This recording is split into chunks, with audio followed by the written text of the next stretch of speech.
Y de ahí saquen sus Biblias. Vamos a estar estudiando, en esta serie nueva, vamos a estar estudiando el libro de Segundo de Reyes del Antiguo Testamento.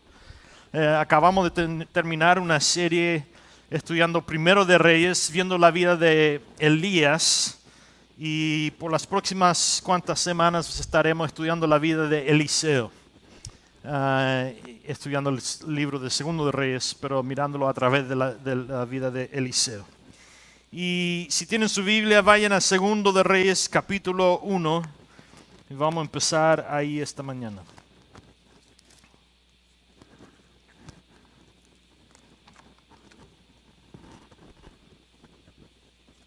Segundo de Reyes, capítulo 1. Si se acuerdan, donde terminamos la semana pasada, Elías había ascendido al cielo, Dios vino y lo sacó de la tierra y dejó su manto para Eliseo. Y Eliseo tomó el manto y ahora Eliseo es el profeta de Dios para con el mundo. Y hoy día vamos a empezar esta serie nueva específicamente hablando de milagros. Y lo importante de entender todo lo que es la teología o lo que dice la Biblia, la doctrina acerca de los milagros. Y esta mañana vamos a ver 4 milagros que pasan inmediatamente en la vida de Eliseo apenas él es llamado profeta por Dios. Y estudiando esto vamos a ver o vamos a preguntarnos esta mañana, ¿qué quiere Dios enseñarnos acerca de los milagros a través de la vida de Eliseo? Y vamos a estar saltando a través de estos primeros 3 capítulos del libro, así que no los voy a leer por entero. Pero para empezar, vayan al capítulo 2 y vamos a leer los versículos 13 al 15. Y aquí, como ya mencioné, Dios ha raptado a Elías de la tierra ha sacado a Elías. Y dice en versículo 13, y enseguida recogió del suelo el manto de Elías y regresó al Jordán, este es Eliseo, donde se detuvo a la orilla. Entonces él tomó el manto y golpeó con él las aguas y dijo, ¿dónde está el Señor, el Dios de Elías? En cuanto Eliseo golpeó las aguas, éstas se abrieron y Eliseo cruzó el río en seco. Y al ver esto, los profetas de Jericó, que estaban en la otra orilla, dijeron, el espíritu de Elías reposa ahora sobre Eliseo. Y enseguida fueron a su encuentro y se inclinaron ante él. Usted puede leer lo que sigue en la historia y lo que antecede esta historia, pero lo importante para nosotros que podemos ver aquí, específicamente cuando se trata de milagros, es que todo milagro es la manifestación sobrenatural de Dios en las vidas mundanas y natural aquí en la tierra con los humanos. Y siempre cuando hay un milagro es para la gloria de Dios. Déjame repetir eso. Los milagros son la manifestación sobrenatural de Dios Todopoderoso en la vida de las vidas mundanas de la humanidad y son siempre para su gloria. Tenemos que empezar aquí cuando empezamos a hablar de los milagros. Porque muchos de nosotros, si no prestamos atención en lo que dice la palabra de Dios, vamos a estar confundidos rápidamente en cuanto a la doctrina de los milagros. Y la doctrina simplemente significa qué es lo que enseña la Biblia acerca de algo. ¿Qué es lo que debemos de creer acerca de los milagros? Muchos de nosotros, si no prestamos atención a lo que dice la Biblia, vamos a creer naturalmente, sería natural, la naturaleza humana, creer que el milagro es para el individuo que recibe el milagro. ¿No? Si alguien está enfermo y Dios lo sana milagrosamente, obviamente ese milagro era para él que estaba enfermo, para sanarlo. Pero eso no es lo que indica la Biblia.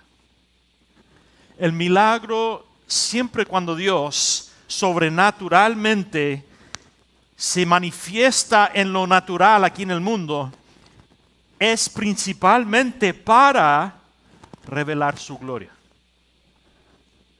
Entonces, el objetivo de cada milagro es para revelar la gloria de Dios, no para revelar la gloria del individuo que recibe el milagro.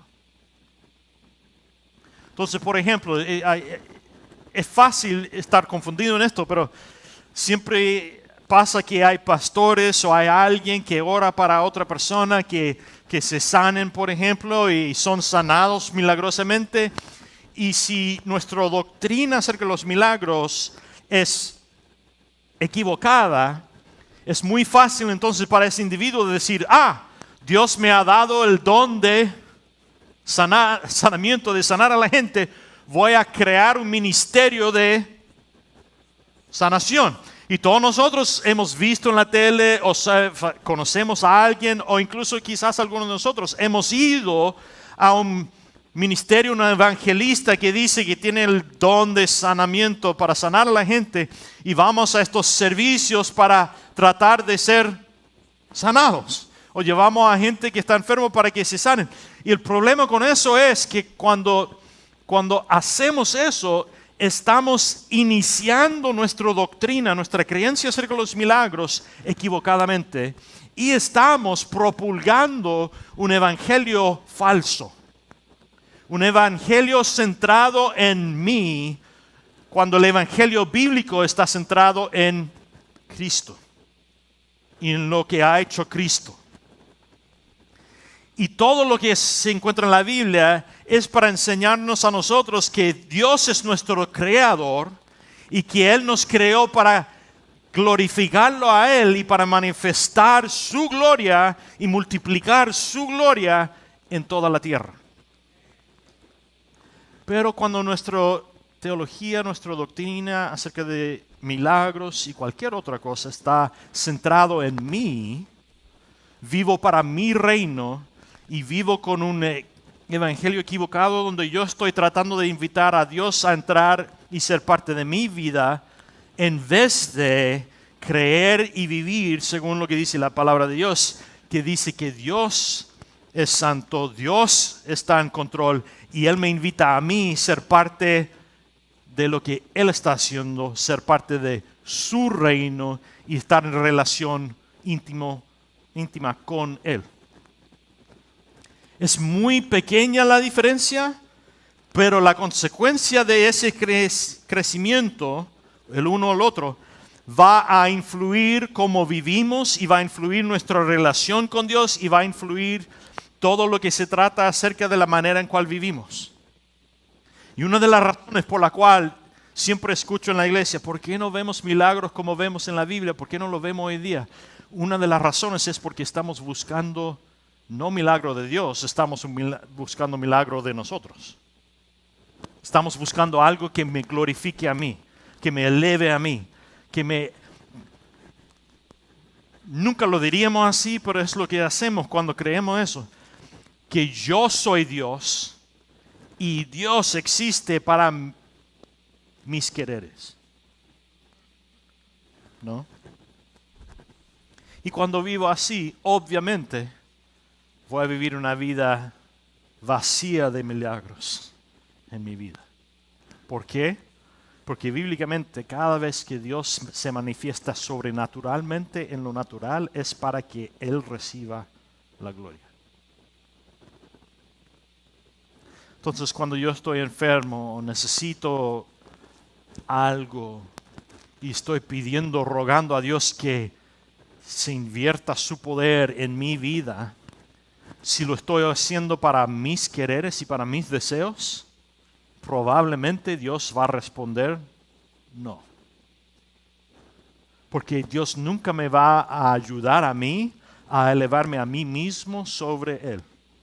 Porque Él es Dios y yo soy su creación. No al revés. ¿No?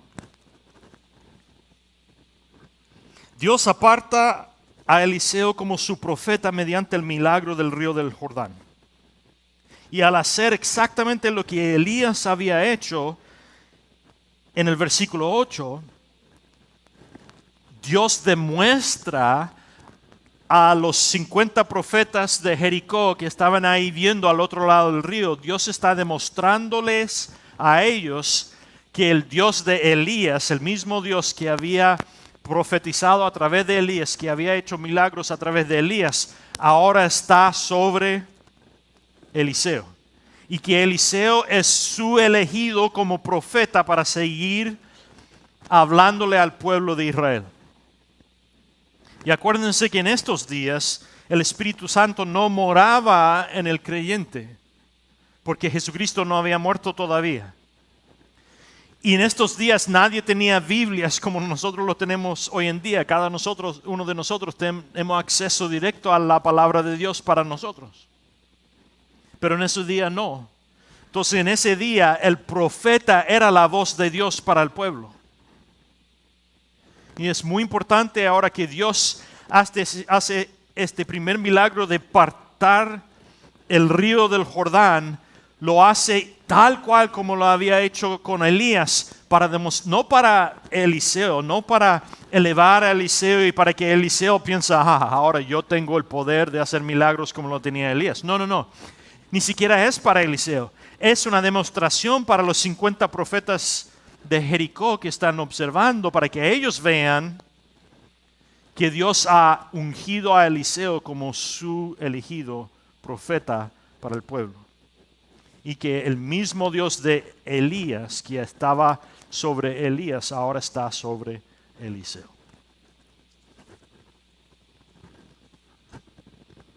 Esto es tanto una confirmación para Eliseo de que él era ungido por Dios, como para los testigos del profeta de Jericó. Mira lo que dice Cristo en Juan capítulo 9, lo puse ahí en sus notas. Al pasar, vio un hombre ciego de nacimiento, y sus discípulos le preguntaron, Rabí, ¿quién pecó, este o sus padres, para que naciera ciego? Y Jesús respondió, no es que este pecó ni sus padres, sino para que las obras de Dios se manifestaran en él en el tiempo correcto.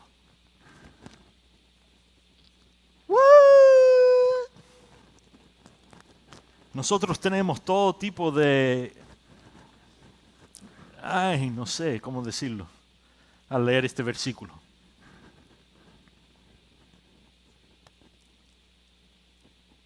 Esto es un asalto al evangelio de la prosperidad, que está siendo cada vez más popular en este país.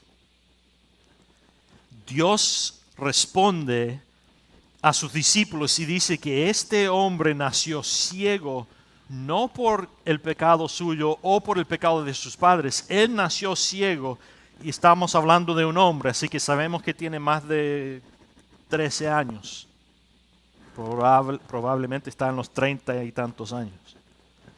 Y Cristo le dice a sus discípulos, este hombre nació ciego. En otras palabras, por años, por décadas ha vivido ciego, no porque es pecado, no por sus pecados ni por los pecados de sus padres.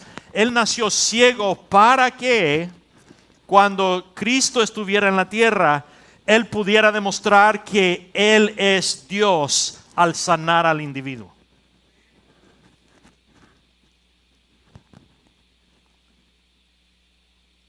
Eso significa que para este hombre su cegadura, así como se dice, su ceguera era para la gloria de Dios.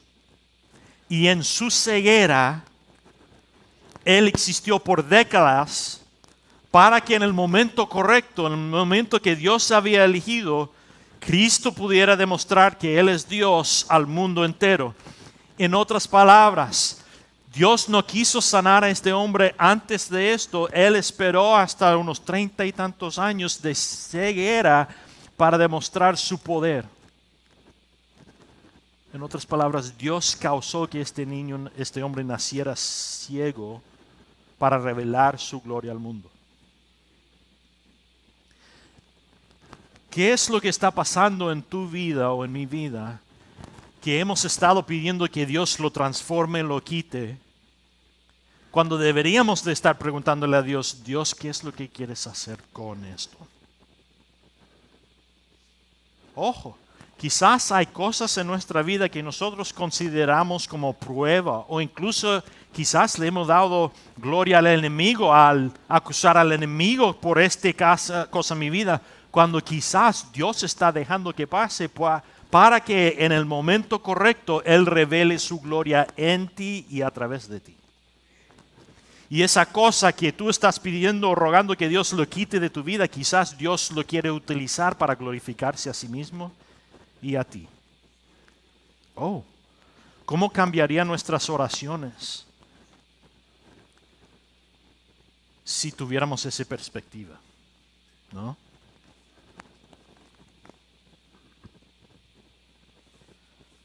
O miren Juan capítulo 15, lo puse en sus notas. Pero cuando venga el Consolador, a quien yo os enviaré desde el Padre, el Espíritu de verdad, el que procede del Padre, Él dará testimonio de mí. Y vosotros también daréis testimonio porque habéis estado conmigo desde el principio. Aquí Cristo está hablando a los discípulos y le está diciendo que es necesario que Él se vaya del mundo. Porque Él, cuando estaba aquí, estaba en la carne. En otras palabras, solo podía estar en una sola vez, en cualquier momento.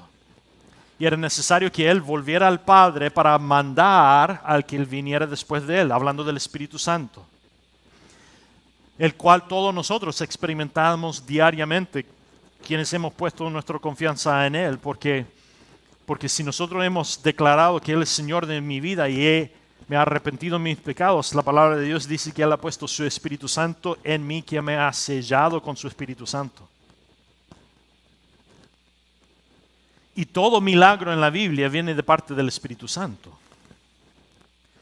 Y Cristo aquí define cuál es el rol del Espíritu Santo cuando dice que cuando Él mande al que viene después de Él, Él dará testimonio ¿de quién? De mí.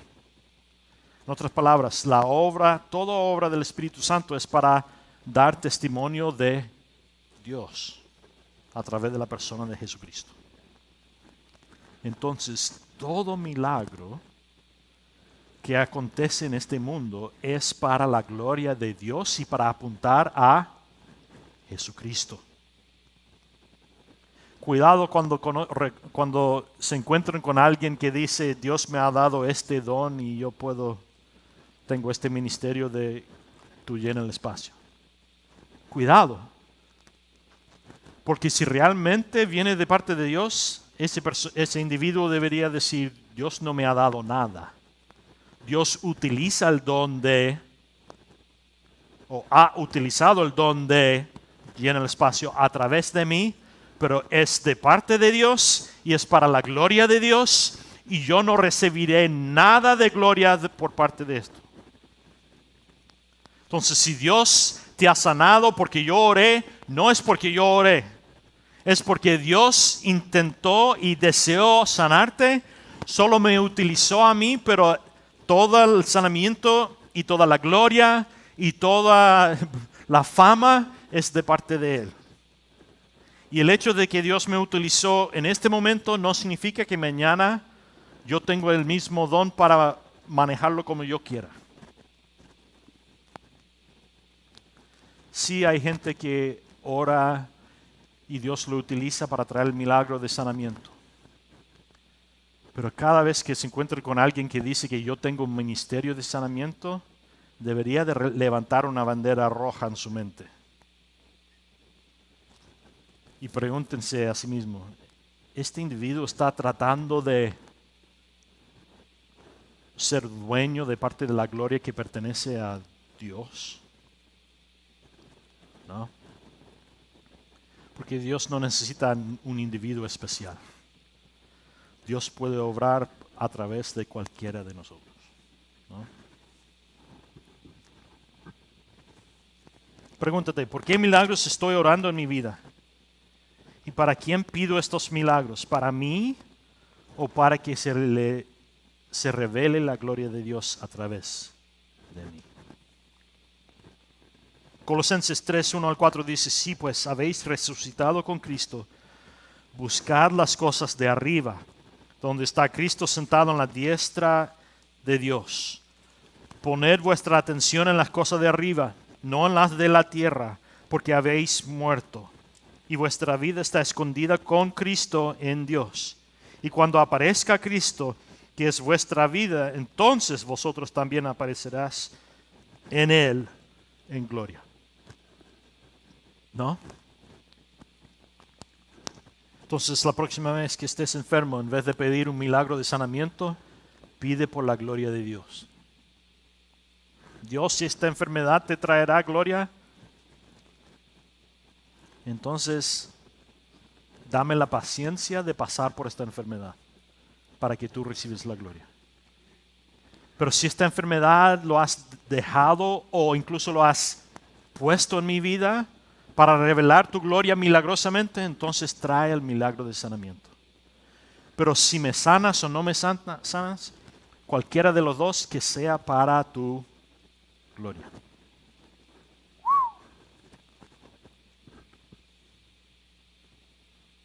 Lo segundo que debemos de entender y establecer en nuestra doctrina acerca de los milagros es esto. Muchas veces nuestras debilidades son el mejor lienzo sobre el cual pueden ocurrir milagros cuando clamamos a Dios. Mira los versículos 19 al 22 del capítulo 2. En ese momento llegaron los habitantes de la ciudad. Ahora déjame decirle lo que ha pasado. Eliseo ha cruzado el río de Jericó. Ellos insistieron que les permitiera ir a buscar a Elías, pero no lo encontraron. Y en ese momento, cuando ya habían vuelto y no habían encontrado a Elías, en ese momento llegaron los habitantes de la ciudad y le dijeron a Eliseo, los habitantes de Jericó, y le dicen a Eliseo: el sitio donde está construido la ciudad es muy bueno, como lo puedes comprobar, pero las aguas son malas y la tierra no produce nada. Y Eliseo les dijo: tomen una vasija nueva y échenle sal. Y aquellos obedecieron. Y él fue a donde estaban los manantiales y echó la sal en ellos y le dijo: así ha dicho el Señor, yo sano ahora estas aguas, nunca más serán ellas causa de enfermedad ni de muerte. Y tal como lo dijo Eliseo, ese día las aguas de Jericó quedaron sanas hasta el día de hoy. Ahora, interesantemente, en este segundo milagro que hace Eliseo, tenemos que ver algunas cosas que son muy interesantes. En el versículo 19, los habitantes vienen y le dicen: como puedes ver y puedes comprobar, el sitio donde está construido la ciudad de Jericó es muy bueno, es lo que dice la Biblia en español. Pero en el idioma original, en el hebreo, dice tove, que literalmente traducido es agradable. Es muy bueno o agradable la ciudad. Pero esto es muy interesante, porque lo que sigue después es que dicen que la agua ahí es mala.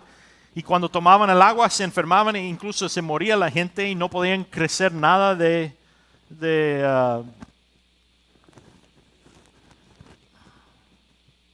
comida. Vegetales, todo ese tipo. Ahora, debemos de preguntarnos aquí, y es muy importante para nosotros, ¿qué es lo que hace que una ciudad de la antigüedad sea bueno? En esos días, ¿qué es lo que hacía que un lugar es bueno para donde construir una ciudad? Hay una o dos cosas que son esenciales para una ciudad de la antigüedad. ¿Y saben cuál es la primera? El agua. Si no hay agua para beber, no hay ni por qué construir una ciudad ahí. No es que tenían filtros para el agua, no tenían agua corriente como nosotros hoy día, no. Si no había una fuente de agua, o había una fuente como un lago, un río, o venía de un pozo, pero el agua era mala, no hay ni razón de construir una ciudad ahí. No solo para tomar, todos nosotros sabemos que como seres humanos necesitamos el agua para sobrevivir, pero necesitamos el agua para criar las cosechas, para comer o para alimentar a nuestros animales. que comemos en esos días. Entonces vemos aquí, si no prestamos atención, vamos a leer esos versículos rápidamente como yo lo leí y pensamos, era muy bueno Jericó. No, era estúpido construir una ciudad sobre un lugar que quizás geográficamente era bueno porque podían ver en todas las direcciones si venían enemigos o cosas así. Pero era estúpido construir una ciudad donde no hay agua fresca. Y aquí es donde viene un entendimiento para nosotros. ¿Cuántas veces nosotros creemos en nuestra mente o venimos e incluso le decimos a Dios, Dios, si tú hicieras esto milagrosamente, mi vida estaría perfecta? ¿No? Cuando nosotros dependemos de nuestro propio entendimiento, muchas veces parecemos como los ciudadanos de Jericó. ¿No? Dios, si tú me ayudaras a ganar la lotería, ya no tendría nada de deuda y podría darte la mitad de lo que gane. Y cuando nosotros le decimos cosas así a Dios, sonamos como los ciudadanos de Jericó. Porque Dios está sentado ahí y diciendo, hey, mira, si tú fueras bueno con tu dinero, no tendrías deuda. Y no importa cuánto te dé, si tu estilo de vida es gastar más de lo que te doy ahora, ¿por qué piensas que si te daría más, no gastarías más? Es por esta razón que hay muchos actores en Hollywood y atletas profesionales que ganan millones y billones de dólares y aún siguen con problemas financieros. Porque la cantidad de dinero que ganan no te causa ser más responsable con tu dinero. O eres responsable con tu dinero o no lo eres. No importa cuánto ganes o no ganes. Dios, si me sanaras de esta enfermedad, si me sanaras de mi glotonería, ya no comería más chocolates.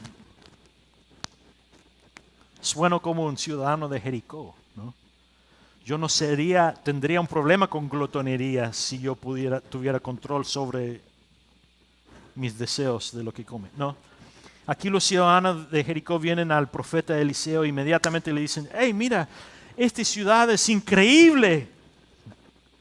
Es muy bueno y agradable. Lo único que falta es agua. Lo único que falta aquí es lo más esencial para una ciudad.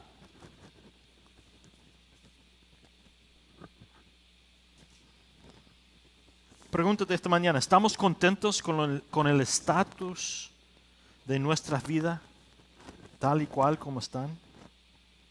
¿O nos damos cuenta de que nuestro propósito como creyentes es traer gloria a Dios y ser la sal de la tierra en nuestra comunidad?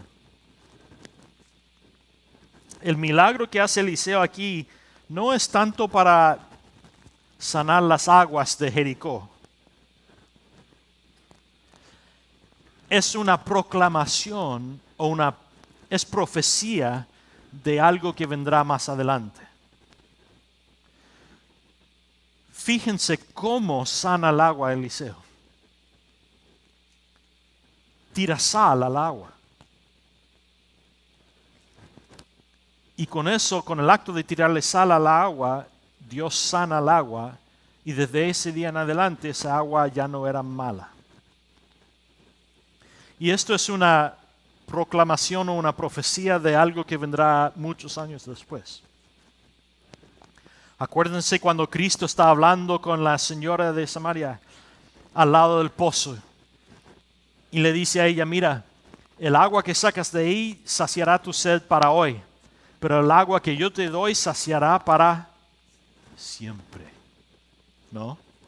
También dice Cristo, lo puse ahí en sus notas, en Mateo capítulo 5, versículo 13. Ustedes son la sal de la tierra, pero si la sal pierde su sabor, ¿cómo volverá a ser salada? ya no sirve para nada excepto para ser arrojado y pisoteado por la gente. Dios está profetizando a través de Eliseo de algo que vendrá miles de años después a través de este milagro. Incluso al sanar el agua de Jericó, Dios está recibiendo la gloria. Y miles de años después, cuando Jesucristo habla a sus seguidores, cuando habla a esta señora acerca del pozo, ellos saben de la historia de Eliseo. Ellos saben de la importancia de la sal. Y cuando Cristo dice que Él es la sal de la tierra y que nosotros seremos la sal de la tierra y que nuestro propósito es sanar a la tierra. Mira, si tú estás aquí o estás viendo en línea hoy día y nunca has recibido el más grande milagro de todo, de ser perdonado de tus pecados, de ser salvado de tus pecados, hazlo ahora. Pídele a Cristo que te perdone por tus pecados y entréguele señoría de tu vida a Él. Pídele que ponga su Espíritu Santo dentro de ti para que Él revele su gloria en ti y a través de ti esta mañana. Hazlo ahora mismo, aquí o en tu casa. Y de ahí proclama públicamente ese acontecimiento en tu vida. Porque acuérdense que todo milagro es para la gloria de Dios. Eso significa que incluso nuestra salvación no solo era para el perdón de nuestros pecados, sino era para la gloria de Dios. Es por eso que bautizamos a la gente en esta iglesia. Después de haber recibido a Cristo, públicamente declaramos que hemos rendido nuestra vida al señorío de Cristo, que he muerto a mi vida antigua y que he sido resucitado en vida nueva con Cristo. Y la vida que ahora vivo es para la gloria de Dios. Mira, nosotros vamos a estar bautizando el 7 de abril. Si nunca ha sido bautizado, si nunca ha públicamente proclamado eso, inscríbase y sería un privilegio para nosotros bautizarles en el servicio aquí, el 7 de abril.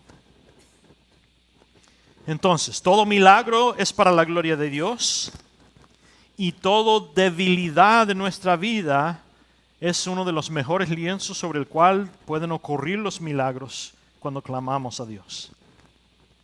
Aquí los ciudadanos de Jericó piden que Dios sane el agua y Dios sana el agua para su gloria, no para la gloria de ellos. Y eso nos lleva a la tercera cosa que debemos de aprender y establecer en nuestra doctrina acerca de los milagros. Los milagros no siempre son agradables, sin embargo siempre traen gloria a Dios. El ciego que vivió por décadas siendo ciego, ¿cómo debió haberse sentido cuando Dios lo sane al escuchar, después de 20, 30 años preguntándose, Dios, ¿por qué me creaste a mí ciego? ¿Por qué no me creaste como el resto de las personas? Y al escuchar que Dios lo había creado ciego, no por sus pecados, no por los pecados de sus padres, sino para que Cristo pudiera glorificarse a través de sanarle a él, ¿cuál sería el milagro más importante para él? ¿El poder ver? No, porque él ya había vivido 20, 30 años sin ver. Él nació ciego, él no sabía lo que no tenía. Él no tenía contexto para saber lo que era ver. No, lo mejor para él no era el poder ver, lo mejor que aconteció en ese día para él era saber que su ceguera tenía propósito. ¿No? Tú y yo podemos pasar por cualquier cosa, siempre y cuando entendemos que tiene propósito. ¿No? Yo puedo sufrir siempre y cuando sepa que es por un propósito.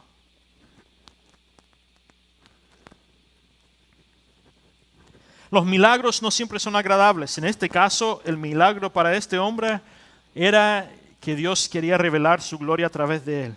Mira lo que dice el teólogo Warren Wiersbe. Pues primero leemos los versículos. Capítulo 2, 23 al 24.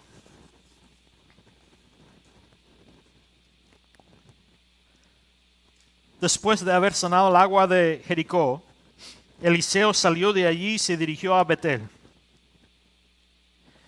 Y en el camino salieron de la ciudad unos muchachos que se burlaron y le gritaban: sube, viejo calvo.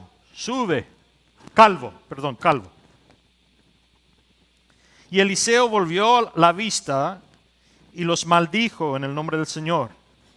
Y en ese momento salieron del monte unos osos, los cuales despedazaron a 42 de ellos. Y de allí Eliseo se fue al monte de Carmelo y luego a Samaria. ¿What? 2 versículos. 2 versículos. Eso es lo único que nos da Dios acerca de esta historia. Pero sabemos que Eliseo no tenía pelo, era calvo. Y está subiendo a Betel y vienen unos jóvenes que se empiezan a burlar de él, de que era viejo y no tenía pelo. Entonces él vuelve y les dice algo en el nombre de Dios. Les maldice en el nombre de Dios. Y salen unos osos que destrozan a 42. Literalmente la palabra ahí es destrozan en el hebreo. A 42 de ellos. Miren lo que dice el teólogo Warren Wiersbe. Jóvenes se refiere a personas de 12 a 30 años que fueron capaces de discernir el bien del mal y tomar sus propias decisiones. Esto no se trata de un grupo de niños que se están burlando de Eliseo. No, eran hombres responsables, adultos que sabían lo que estaban haciendo.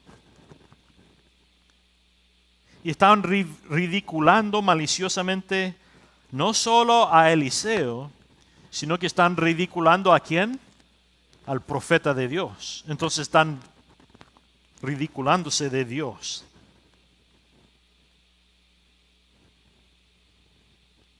Que un joven llamara calvo a cualquier adulto sería un grave afrenta en esos días. Y repetirlo empeoraría aún más la ofensa. Los 2 osos mutilaron a jóvenes, pero no los mataron. La palabra original ahí es destrozar o mutilar. La Biblia no dice que los mató, solo que los mutiló a 42 de ellos. Esto es importante, porque el resto de sus días, estos 42, llevaban cicatrices que hacían recordarle a ellos y a todos los que los vieron que no podían jugar o ridicular o burlarse del Señor y de su siervo. A medida que se extendió por la tierra, es lo que eventualmente condujo a la caída de tanto a Samaria de Judá, que ellos se burlaron de los mensajeros de Dios, que despreciaron sus palabras y se burlaron de sus profetas, hasta que un día la ira del Señor se levantó contra su pueblo, hasta que no hubo remedio. Entonces esto no solo se trata de este hombre Eliseo que estaba enojado, que se estaban burlando de él, no. Esto se trata de que Dios quería mantener responsable al pueblo suyo de que honraran a Dios y a su elegido voz en la tierra, ¿no? Aquí Dios estaba enseñándole al pueblo, no solo a estos 42, sino a que todos los que le vieron a ellos, de que no debían de burlarse de Dios y de su palabra. En este caso, este milagro no era un milagro agradable. Muchas veces nosotros, si no prestamos atención a la palabra de Dios, Pensamos que un milagro solo es cuando pasa algo bueno en mi vida o en la vida de otro. Pero en este caso vemos un milagro de Dios que no era agradable para nadie. Ya lo mencioné, pero ¿cuál es el milagro más grande que Dios ha hecho? El mejor milagro de todos. Es nuestra salvación. Pero ese milagro no es, aunque es bello para nosotros, no era bello para Cristo. No era agradable para nada para Cristo. A Cristo le costó mucho. Le costó ser torturado, burlado, escupido, clavado en una cruz hasta que murió. Pero gracias al hecho de que Cristo deseó glorificar a Dios más que a su propio interés físico en la carne, nosotros somos beneficiarios de ese milagro.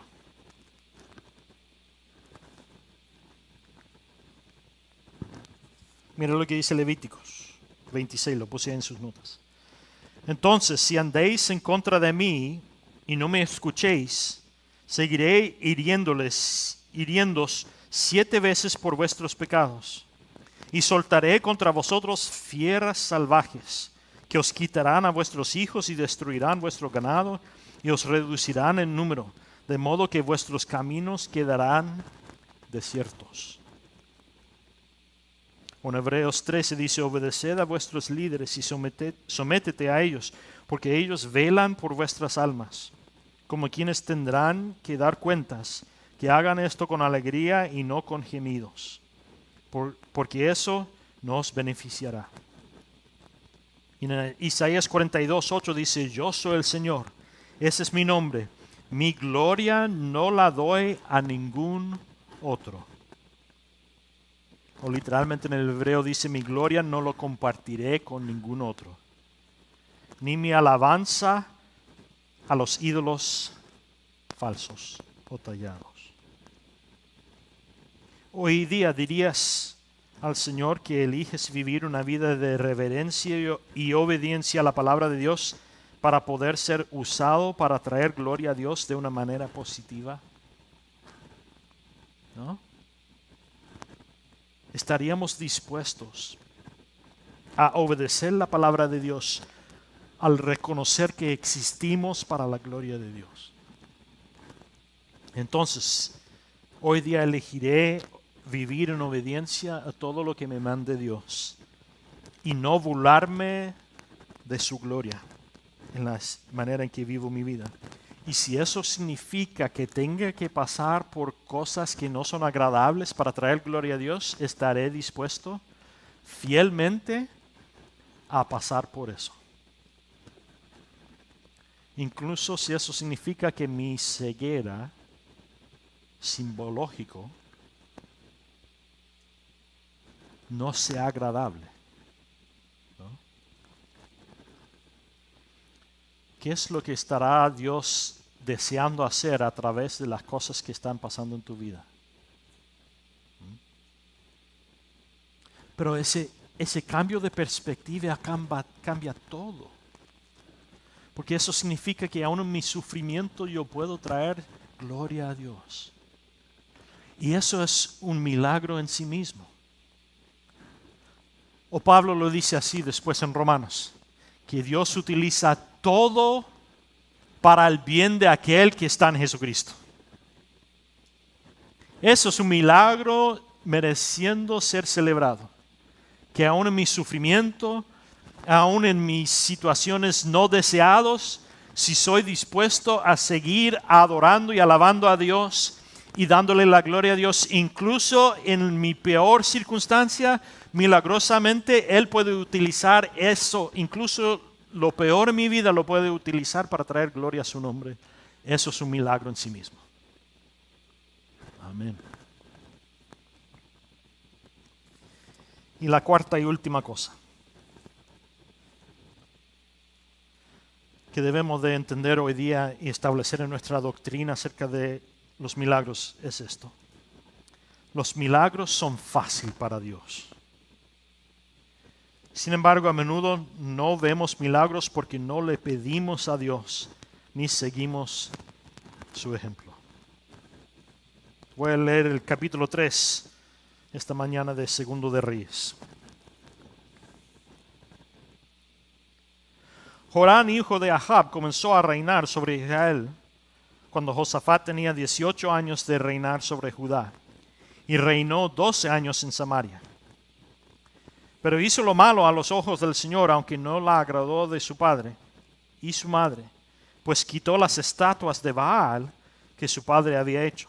Sin embargo, se entregó a los mismos pecados con que Jeroboam, hijo de Nabat, hizo para pecar a Israel, y no se apartó de ellos.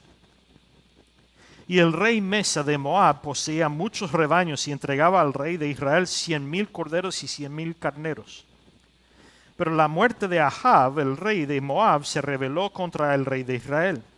Entonces el rey Joram salió de Samaria y pasó revista a todo Israel. Y luego mandó a decir al rey Josafat de Judá: el rey de Moab se ha rebelado contra mí. ¿Me acompañarás a luchar contra Moab? Y Josafat respondió: por supuesto que iré. Tú eres como si fuera yo mismo. Tu pueblo es como mi pueblo y tus caballos son como los míos. ¿Qué camino tomaremos? Y Joram respondió: tomaremos el camino del desierto de Edom. Fue así como el rey de Israel y el rey de Judá junto con el rey de Edom tomaron el camino del desierto, pero después de 7 días les faltó agua para el ejército y para las bestias. Entonces el rey de Israel dijo: vaya, el Señor ha convocado a estos 3 reyes para entregarlos en manos de los moabitas. Pero Josafat dijo: ¿no hay por aquí algún profeta del Señor? ¿Podríamos consultarlo por medio de él? Y uno de los oficiales del rey dijo al rey de Israel, respondió: por aquí está Eliseo, hijo de Safat, que era ayudante de Elías. Y Josafat dijo: ¿en él habrá palabra del Señor? Y los 3 reyes fueron a verlo. Pero Eliseo le dijo al rey de Israel: ¿qué tengo yo que ver contigo? Anda a ver tus profetas de tu padre y de tu madre. Pero el rey de Israel respondió: no voy a ir con ellos. El Señor nos ha reunido a nosotros 3 para entregarnos en manos de los moabitas. Y Eliseo dijo entonces: juro por el Señor de los ejércitos, en cuya presencia me encuentro, que de no ser por el respeto que le debo al rey Josafat del rey de Judá, a ti ni siquiera te dirigiría la mirada. Pero bueno, tráigame un tañedor. Y mientras el tañedor tocaba la mano del Señor, vino sobre Eliseo, quien dijo: así ha dicho el Señor, caben en este valle muchos estanques. Y el Señor también ha dicho: aunque ustedes no vean ningún viento ni ninguna lluvia, este valle se llenará de agua y beberán ustedes y sus bestias y sus ganados. Esto a los ojos del Señor no es nada difícil. También va a poner a los moabitas en las manos de ustedes. Y ustedes destruirán todas sus bellas ciudades fortificadas y talarán todo árbol frondoso y cegarán todos los pozos y sembrarán las piedras todos los campos arables. Y al día siguiente, por la mañana, a la hora del sacrificio, un repentino aluvión llegó desde Edom a toda esa región y se inundió. Y al saber los de Moab que los reyes se disponían a atacarlos, todos ellos se juntaron, desde los que apenas podían ponerse la armadura hasta los más experimentados, y tomaron sus puestos en la frontera. Y al día siguiente, cuando los moabitas se levantaron, vieron a la distancia que el reflejo del sol sobre las aguas que hacía verse rojas como sangre. Entonces gritaron: esto es la sangre de una batalla. Seguramente los reyes han luchado entre sí y han matado a sus propios compañeros. Vamos, moabitas, al botín. Pero cuando los moabitas llegaron al campamento de Israel, se levantaron los israelitas y le atacaron, y aunque los moabitas trataron de huir, los israelitas los persiguieron y los mataron. Y asolaron las ciudades, y en todos los campos fértiles esparcieron piedras y cegaron también todos los pozos. y derribaron todos los árboles frondosos. Solo quedaron piedras en Kerir Hareset, porque los honderos rodearon esa ciudad y lo destruyeron. Y cuando el rey de Moab vio que había perdido la batalla, tomó consigo a 700 hombres, habitantes con la espada, y quiso atacar al rey de Edom, pero no lo consiguió. Entonces tomó su primogénito, el que habría de reinar en su lugar, y lo ofreció en holocausto sobre la muralla. Y fue tan grande el enojo contra Israel que estos decidieron retirarse y volver a su tierra. Aquí vemos que los 3 reyes vagaron por el desierto sin suficiente agua porque no habían consultado al Señor. Fueron a entrar en batalla a través del desierto y llegan 7 días en el desierto y no tienen más agua. Sin embargo, el rey de Judá, Josafat, dice, debe de haber un profeta de Dios por ahí en algún lugar, preguntémosle a él. Entonces van a Eliseo. Eliseo le dice al rey de Israel, si fuera por ti, no te ayudaría en nada, porque tú y tus padres han alabado a los dioses ajenos. Pero gracias al hecho de que el rey de Judá, Josafat, quiso consultar de Dios, consultaré. Y le dice cómo van a ganar la batalla. Y tal cual como dice que van a ganar la batalla, incluso cuando eran menos que los moabitas, ellos son victoriosos. Aquí vemos algunas cosas importantes. Los milagros, aunque son sobrenaturales para nosotros, algo imposible para nosotros hacer, para Dios es cosa fácil. No es nada. Él es Dios.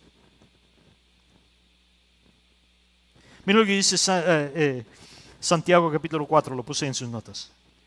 ¿Qué causa riñas y qué causa peleas entre vosotros? ¿No es esto que vuestras pasiones están en guerra dentro de vosotros? Deseas y no tienes, por eso matas, codicias y no podéis obtener, por eso peleáis y reñís. No tienes porque no pides. Pides y no recibes porque pides mal, para gastarlo en vuestras propias pasiones. Ustedes, gente adúltera, ¿no sabes que la amistad con el mundo es enemistad con Dios? Por tanto, quien quiera ser amigo del mundo se hace enemigo de Dios. ¿O pensáis que en vano dice la Escritura, Él añora celosamente el Espíritu que hizo habitar en nosotros? Pero Él da más gracia, por eso dice, Dios se opone a los soberbios, pero da gracia a los humildes.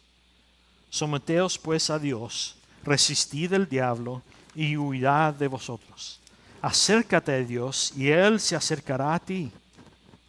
Limpiaos vuestras manos pecadoras y purificad vuestro corazón, los de doble ánimo. Desdichaos, lamentad y llorad, que vuestra risa se convierta en luto y vuestra alegría en tristeza. Humillaos delante del Señor y Él os exaltará. O un ejemplo de esto, lo que dice Santiago, lo vemos en Daniel capítulo 3. Sadrach, Mesach y Abednego respondieron al rey que había puesto una estatua de sí mismo en todo su reino y había mandado que todos se arrodillaran delante de su estatua. Y ellos responden, no vamos a arrodillarnos. Oh Nabucodonosor, no necesitamos defendernos ante ti en este asunto. Si tú nos arrojas al al horno de fuego, el Dios a quien servimos nosotros puede salvarnos de él y nos librará de tu mano. Pero incluso si no lo hace, queremos que sepas, oh rey, que no serviremos a tus dioses ni adoraremos la imagen de oro que has puesto en frente de nosotros. Y sabemos cómo termina esa historia. Son arrojados al horno de fuego. Y ellos no sabían si Dios los iba a salvar o no. Lo único que sabían ellos era que no iban a quitarle la gloria a Dios al arrodillarse delante de un ídolo falso. Declararon en frente del mundo y del rey, nosotros serviremos a Dios y solo a Dios. venga lo que venga. Dios es capaz de salvarnos, pero aun si no lo hace, seguiremos adorándole a Dios. Y solo a Dios. Y vemos que Dios los salva del fuego. Jesucristo mismo viene y dentro del fuego con ellos. Y gracias al hecho de que ellos nunca fueron dispuestos a robarle la gloria a Dios, la Biblia dice que el rey Nabucodonosor ve que el Dios de ellos está con ellos en el fuego y él manda que todo el mundo alabe al Dios de Sadrach, Mesach y Abednego. Y vemos que Dios recibe la gloria no solo de parte de estos tres hombres, sino de parte del rey de Babilonia también. ¿No? ¿Estarías dispuesto a orar esto?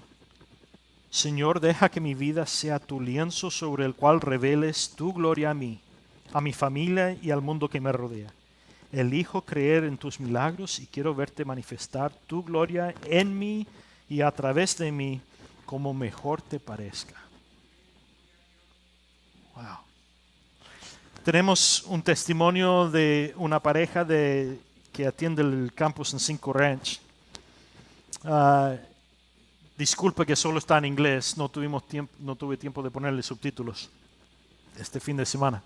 Pero quiero que vean este testimonio y de ahí hablaré un poquito de eso. Let's watch this.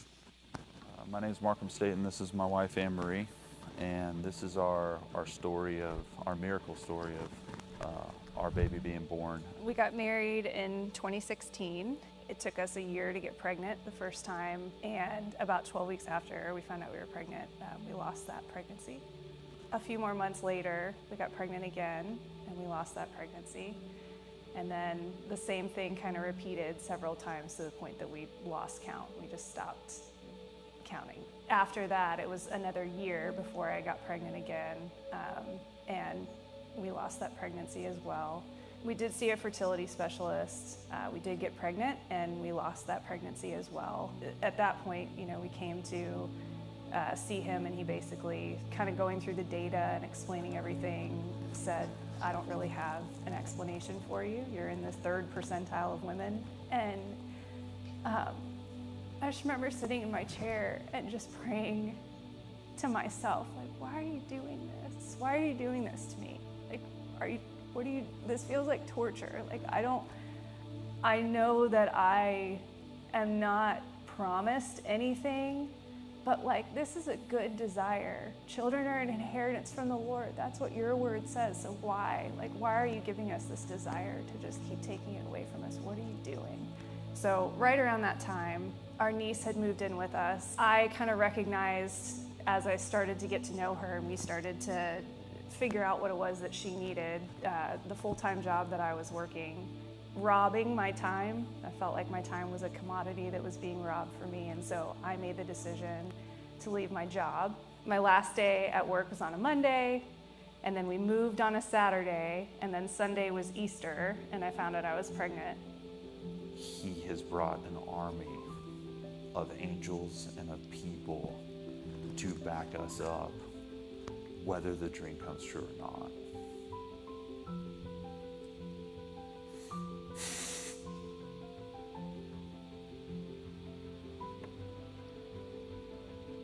We did have our daughter in December of 2022. Her name is Beacon, and that's a story in and of itself. Well, and one of the incredible joys of the journey, especially through the pregnancy, could not have gone smoother. So after all these issues for all these years, it was every time, even some specialists were saying things like, I don't even think you needed to see me, everything's perfectly fine. And now we celebrated her 1-year-old birthday. God is who he says he is. Before all this happened, while this was happening, and since this has happened, he has been there in every moment, every hurt, every celebration, every ordinary little activity and things that we do each and every day, finding our comfort in him being that rock. God's so funny. Just thinking about like a fertility doctor, and I mean, this guy was really good at what he did. And so, and also very analytical. So for him to get to analyze that data and know that he knows, like, these are the numbers, this is the data, like, this shouldn't happen.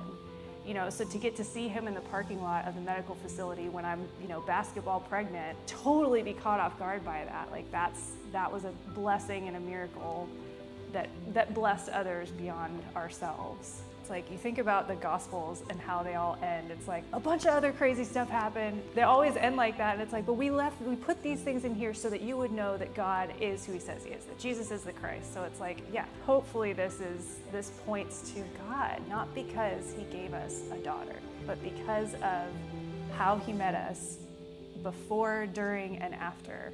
God is who he says he is.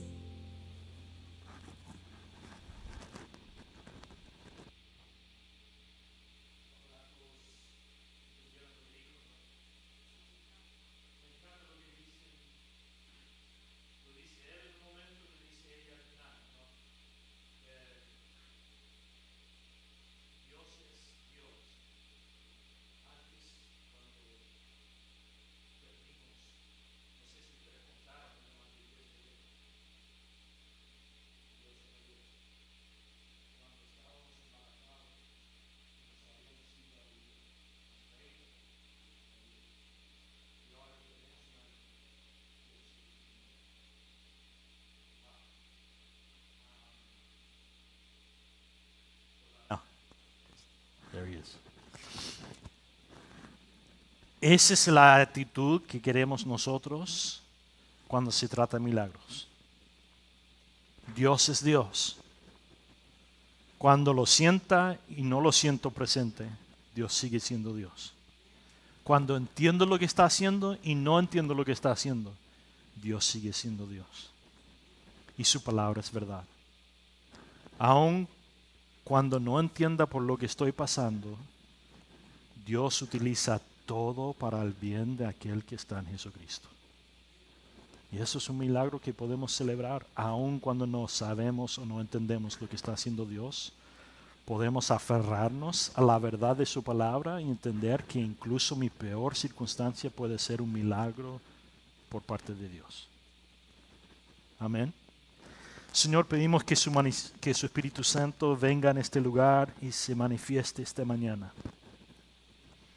Señor, mientras las próximas semanas estemos estudiando de tus milagros, Señor, venga y haga algo que solo tú puedes hacer en la vida de cada persona aquí esta mañana, Señor. Manifiéstate milagrosamente, sobrenaturalmente, para glorificarte a ti, para que no solo nosotros, sino nuestros hermanos, hermanas, familias, vecinos, colegas, vean que tú eres Dios, que estás activo en nuestra vida, que tú recibes toda la gloria en y a través de todo lo que estás haciendo en y a través de nosotros, Señor. Señor, pedimos que tu Espíritu Santo venga y se manifieste igual como te manifestaste en la vida de mi hermano y hermana en el otro campus de nuestra iglesia, Señor. Que después de perder tantos bebés y toda la tristeza y todas las preguntas y dudas que vinieron a través de eso, Señor, has encontrado en tu intención glorificarte.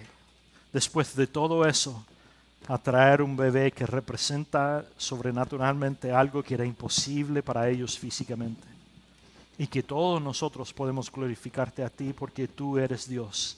Y aún estás activo y vivo en la vida de tus hijos, Señor. Manifestándote. Señor, edúcanos acerca de cómo quieres tú manifestarte en y a través de nosotros.